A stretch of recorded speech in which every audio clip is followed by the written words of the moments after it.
Hey guys, I hope you're doing well. I'm going to show you another tree that I have a love-hate relationship with, and what I mean by that is I just love to hate them.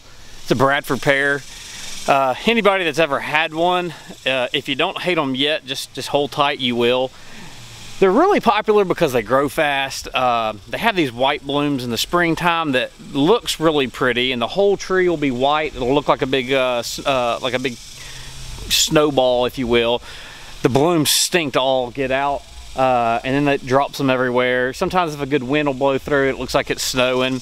Then they're just going to be green all summer long, and then in the fall time, they're going to drop all their, or before they drop all their leaves, they're going to look good again. They're going to be a bright yellow, green, orange. It's going to look really good. But then, like I said, they're going to drop all their foliage. You're going to have to do something with it. So it's called a Bradford pear. However, it doesn't bear any fruit. It's a non-fruit bearing tree. But some of the problems with them is the fact that they're super shallow rooted, and then as you can see, the head of them gets really big. So that makes them really top heavy. If you get any good strong winds to come through, they're very susceptible to splitting in two or getting blown over. One of the biggest problems with them though, is you'll see around town, is pay attention to them next time you see them. And it looks like they're dying from the inside out. And what it actually is a disease called fire blight. And the reason I call it fire blight is you can start to see some of these limbs. It's some of the first tall tale signs you'll see.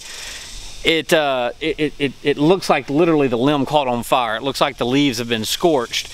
And most people confuse them for like a broken limb and then the leaves just died, so they don't do anything about it.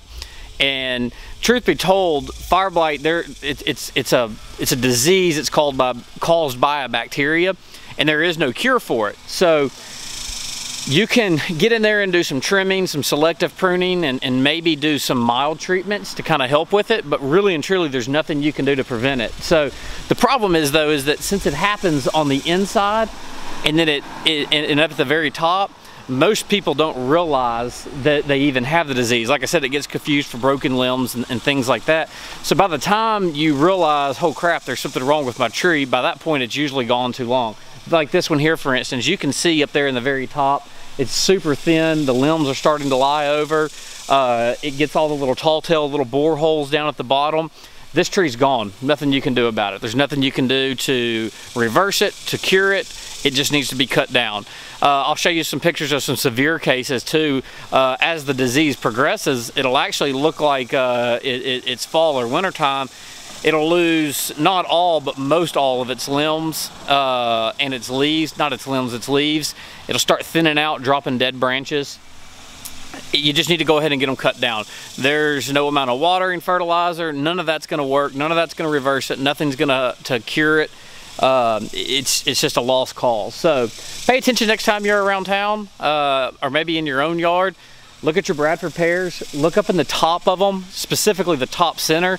If you start to see it look like it's getting real thin, or you start to see some dead branches, looks like maybe they caught on fire, fire blight, just know that you probably have a disease in your tree and there's nothing you can do about it, and you need to go ahead and cut it down.